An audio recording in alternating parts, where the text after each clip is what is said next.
사무엘하 11장. 그 다음 해 봄에 왕들이 출전하는 때가 되자 다윗은 요압에게 자기의 부하들과 온 이스라엘의 군인들을 맡겨서 출전시켰다. 그들은 암몬 사람을 무찌르고 랍바를 포위하였다. 그러나 다윗은 예루살렘에 머물러 있었다. 어느 날 저녁에 다윗은 잠깐 눈을 붙였다가 일어나 왕궁의 옥상에 올라가서 거닐었다. 그때에 그는 한 여인이 목욕하는 모습을 옥상에서 내려다보았다. 그 여인은 아주 아름다웠다. 다윗은 신하를 보내서 그 여인이 누구인지 알아보게 하였다. 다녀온 신하가 그 여인은 엘리암의 딸로서 햇사람 우리아의 아내 밧세바라고 하였다. 그런데도 다윗은 사람을 보내어서 그 여인을 데려왔다. 밧세바가 다윗에게로 오니 다윗은 그 여인과 정을 통하였다. 그 여인은 마침 부정한 몸을 깨끗하게 씻고 난 다음이었다. 그런 다음에 밧세바는 다시 자기의 집으로 돌아갔다. 얼마 뒤에 그 여인은 자기가 임신한 것을 알고 다윗에게 사람을 보내서 자기가 임신하였다는 사실을 알렸다. 다윗이 그 소식을 듣고는 요압에게 전가를 보내서 햇사람 우리아를 왕궁으로 보내게 하였다. 요압이 우리아를 다윗에게 보내니 우리아가 다윗에게로 왔다. 다윗은 요압의 안부와 군인들의 안부를 묻고 싸움터의 형편도 물었다. 그런 다음에 다윗은 우리아에게 말하였다. 이제 그대의 집으로 내려가서 목욕을 하고 쉬어라. 우리아가 어전에서 물러가니 왕은 먹을 것을 함께 딸려서 보냈다. 그러나 우리아는 자기 상전의 종들과 함께 대궐 문간에 누워서 자고 자기 집으로는 내려가지 않았다. 다윗은 우리아가 자기 집으로 내려가지 않았다는 말을 듣고 원정길에서 돌아왔는데 왜 집으로 내려가지 않는지를 우리아에게 물었다. 우리아가 다윗에게 대답하였다. 언약궤와 이스라엘과 유다가 모두 장막을 치고 지내며 저의 상관이신 요압 장군과 임금님의 모든 신하가 벌판에서 진을 치고 있습니다. 그런데 어찌 저만 홀로 집으로 돌아가서 먹고 마시고 나의 아내와 잠자리를 같이 할 수가 있겠습니까? 임금님이 확실히 살아계심과 또 임금님의 생명을 걸고 맹세합니다. 그런 일은 제가 하지 않겠습니다. 다윗이 우리아에게 말하였다. 그렇다면 오늘은 날도 저물었으니 여기에서 지내도록 하여라. 그러나 내일은 내가 너를 보내겠다. 그리하여 우리아는 그날 밤을 예루살렘에서 묵었다. 그 다음 날 다윗이 그를 불러다가 자기 앞에서 먹고 마시고 취하게 하였다. 그러나 저녁 때에 그는 여전히 왕의 신하들과 함께 잠자리에 들고 자기 집으로는 내려가지 않았다. 다음 날 아침에 다윗은 요압에게 편지를 써서 우리아의 편에 보냈다. 다윗은 그 편지에 다음과 같이 썼다. 너희는 우리아를 전투가 가장 치열한 전선으로 앞세우고 나아갔다가 너희만 그의 뒤로 물러나서 그가 맞아서 죽게 하여라. 요압은 적의 성을 포위하고 있다가 자기가 알고 있는 대로 적의 저항의 세력이 가장 강한 곳에 우리아를 배치하였다. 그 성의 사람들이 나가서 요압의 군인들과 싸우는 동안에 다윗의 부하들 쪽에서 군인 몇 사람이 쓰러져서 죽었고 그때에 햇사람 우리아도 전사하였다. 요압이 다윗에게 사람을 보내서 전쟁의 상황을 모두 전하였다. 요압은 전령에게 이렇게 지시하였다.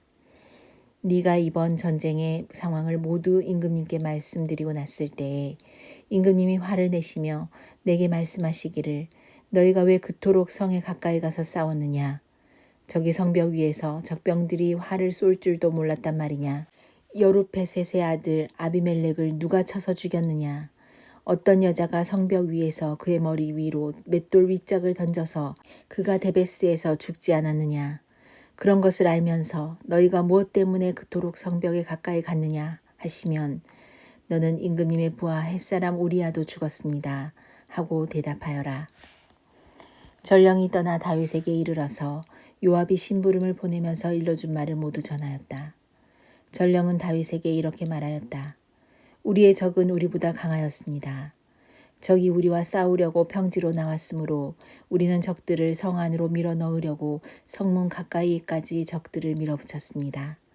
그때 성벽 위에 있는 적들이 임금님의 부하들에게 활을 쏘았습니다. 그래서 임금님의 부하들 가운데서 몇 사람이 죽었고 임금님의 부하인 햇사람 우리야도 죽었습니다. 그러자 다윗이 전령에게 말하였다. 너는 요압에게 칼은 이 편도 죽이고 저 편도 죽이기 마련이니 이번 일로 조금 더 걱정하지 말라고 전하여라. 오히려 그 성을 계속 맹렬히 공격하여서 무너뜨리라고 전하여 요압이 용기를 잃지 않도록 하여라. 우리야의 아내는 우리야가 죽었다는 소식을 듣자 자기의 남편을 생각하여 슬피 울었다. 애도하는 기간이 지나니 다윗이 사람을 보내어서 그 여인을 왕궁으로 데려왔다. 그 여인은 이렇게 하여서 다윗의 아내가 되었고 그들 사이에서 아들이 태어났다. 그러나 주님께서 보시기에 다윗이 한 이번 일은 아주 악하였다. 사무엘하 12장. 주님께서 예언자 나단을 다윗에게 보내셨다. 나단은 다윗을 찾아와서 이런 이야기를 하였다. 어떤 성읍에 두 사람이 살았습니다.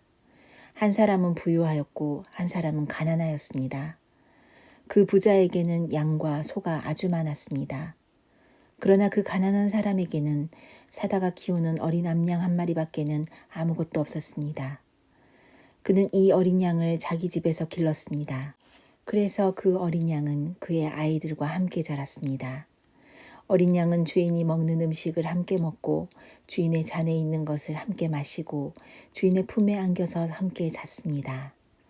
이렇게 그 양은 주인의 딸과 같았습니다.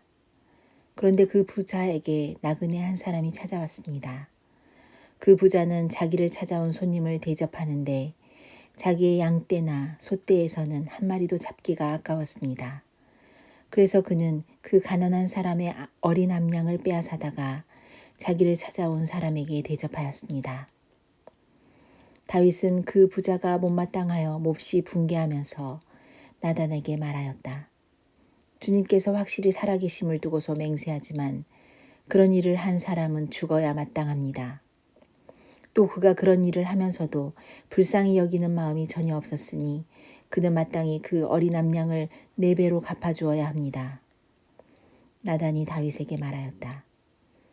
임금님이 바로 그 사람입니다. 주 이스라엘의 하나님이 이렇게 말씀하십니다.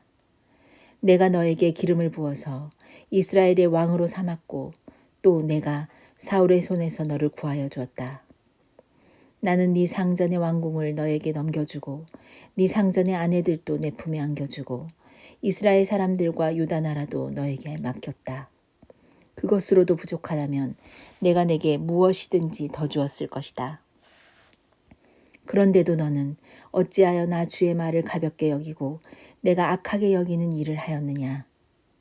너는 햇사람 우리야를 전쟁터에서 죽이고 그의 아내를 빼앗아 내 아내로 삼았다. 너는 그를 암몬 사람의 칼에 맞아서 죽게 하였다. 너는 이렇게 나를 무시하여 햇사람 우리야의 아내를 빼앗아다가 내 아내로 삼았으므로 이제부터는 영영 내 집안에서 칼부림이 떠나지 않을 것이다. 주님께서 또 이렇게 말씀하십니다. 내가 너의 집안에 재앙을 일으키고 네가 보는 앞에서 내가 너의 아내들도 빼앗아 너와 가까운 사람에게 주어서 그가 대낮에 너의 아내들을 욕보이게 하겠다. 너는 비록 몰래 그러한 일을 하였지만 나는 대낮에 온 이스라엘이 바라보는 앞에서 이 일을 하겠다. 그때 다윗이 나단에게 자백하였다. 내가 주님께 죄를 지었습니다. 나단이 다윗에게 말하였다. 주님께서 임금님의 죄를 용서해 주실 것입니다. 그러므로 임금님은 죽지는 않으실 것입니다. 그러나 임금님은 이번 일로 주님의 원수들에게 우리를 비방할 빌미를 주셨으므로 밧세바와 임금님 사이에서 태어난 아들은 죽을 것입니다. 나단은 자기 집으로 돌아갔다. 주님께서 우리아의 아내와 다윗 사이에서 태어난 아이를 치시니 그 아이가 몹시 앓았다. 다윗이 그 아이를 살리려고 하나님께 간절히 기도를 드리면서 금식하였다. 그는 왕궁으로 돌아와서도 밤을 새웠으며 맨 땅에 누워서 잠을 잤다. 다윗 왕궁에 있는 늙은 신하들이 그에게로 가까이 가서 그를 땅바닥에서 일으켜 세우려고 하였으나 그는 일어나려고 하지도 않고 또 그들과 함께 음식을 먹으려고도 하지 않았다. 그러다가 이레째 되는 날에 그 아이가 죽었다. 그러나 다윗의 신하들은 아이가 죽었다는 것을 다윗에게 알리기를 두려워하였다. 어린 왕자가 살아계실 때에도 우리가 드리는 말씀을 듣지 않으셨는데 왕자께서 돌아가셨다는 소식을 우리가 어떻게 전하여 드릴 수 있겠소? 그런 소식은 임금님의 몸에 해로울지도 모르오. 그러나 다윗은 신하들이 서로 수군거리는 것을 보고서 아이가 죽은 줄 짐작하고 신하들에게 아이가 죽었느냐 하고 물었다. 신하들이 대답하였다. 돌아가셨습니다. 그러자 다윗은 땅바닥에서 일어나서 목욕을 하고 몸에 기름을 바르고 옷을 갈아입은 뒤에 성전으로 들어가서 주님께 경배하였다. 그는 왕궁으로 돌아오자 음식을 차려오게 하여서 먹었다. 신하들이 다윗에게 물었다. 왕자가 살아계실 때에는 임금님께서 식음을 전폐하고 슬퍼하시더니 이제 왕자가 돌아가시자 임금님께서 일어나셔서 음식을 드시니 이것이 어떻게 된 일이십니까? 다윗이 대답하였다. 아이가 살아있을 때에 내가 금식하면서 운 것은 혹시 주님께서 나를 불쌍히 여겨주셔서 그 아이를 살려주실지도 모른다고 생각하였기 때문이요. 그러나 이제는 그 아이가 죽었는데 무엇 때문에 내가 계속 금식하겠소? 내가 그를 다시 돌아오게 할 수가 있겠소? 나는 그에게로 갈 수 있지만 그는 나에게로 올 수가 없소. 그 뒤에 다윗이 자기의 아내 밧세바를 위로하고 동침하니 그 여인이 아들을 낳았다. 다윗이 그의 이름을 솔로몬이라고 하였다. 주님께서도 그 아이를 사랑해 주셔서 예언자 나단을 보내셔서 주님께서 사랑하신다는 뜻으로 그의 이름을 여디디야라고 부르게 하셨다.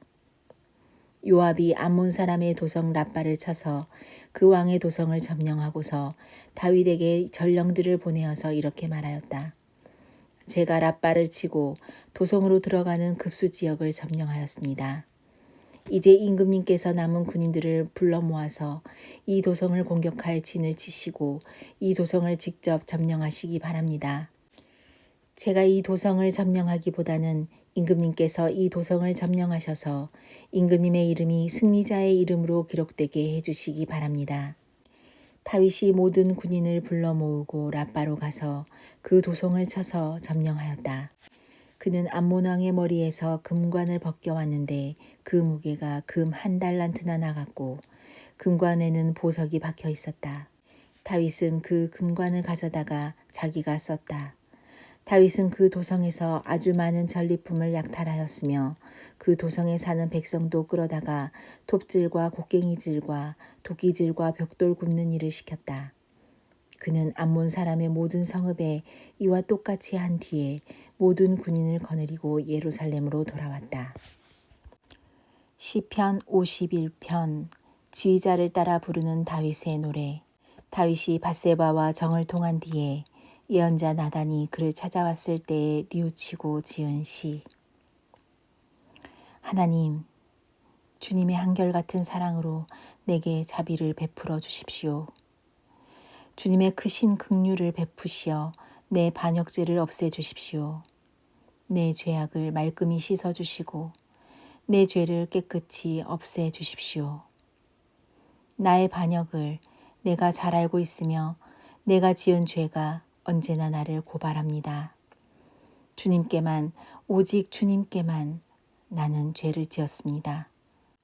주님의 눈앞에서 내가 악한 짓을 저질렀으니 주님의 판결은 옳으시며 주님의 심판은 정당합니다. 실로 나는 죄 중에 태어났고 어머니의 태 속에 있을 때부터 죄인이었습니다. 마음속의 진실을 기뻐하시는 주님, 제 마음 깊은 곳에 주님의 지혜를 가르쳐 주셨습니다. 우슬초로 나를 정결케 해 주십시오. 내가 깨끗하게 될 것입니다. 나를 씻어 주십시오. 내가 눈보다 더 희게 될 것입니다. 기쁨과 즐거움의 소리를 들려주십시오. 주님께서 꺾으신 뼈들도 기뻐하며 춤출 것입니다. 주님의 눈을 내 죄에서 돌리시고 내 모든 죄악을 없애주십시오. 아, 하나님, 내 속에 깨끗한 마음을 창조하여 주시고 내 속을 견고한 심령으로 새롭게 하여 주십시오. 주님 앞에서 나를 쫓아내지 마시며 주님의 성령을 나에게서 거두어 가지 말아 주십시오. 주님께서 베푸시는 구원의 기쁨을 내게 회복시켜 주시고 내가 지탱할 수 있도록 내게 자발적인 마음을 주십시오. 반역하는 죄인들에게 내가 주님의 길을 가르치게 하여 주십시오. 죄인들이 주님께로 돌아올 것입니다. 하나님, 나를 구원하시는 하나님, 내가 살인죄를 짓지 않게 지켜 주십시오. 내 혀가 주님의 의로우심을 소리 높여 외칠 것입니다. 주님, 내 입술을 열어주십시오. 주님을 찬양하는 노래를 내 입술로 전파하렵니다. 주님은 재물을 반기지 않으시며 내가 번제를 드리더라도 기뻐하지 않으십니다. 하나님께서 원하시는 재물은 찢겨진 심령입니다. 오 하나님, 주님은 찢겨지고 짓밟힌 마음을 멸시하지 않으십니다. 주님의 은혜로 시온을 잘 돌보아 주시고 예루살렘 성벽을 견고히 세워주십시오. 그때에 주님은 올바른 제사와 번제와 온전한 제물을 기쁨으로 받으실 것이니 그때의 사람들이 주님의 제단 위에 수송아지를 드릴 것입니다.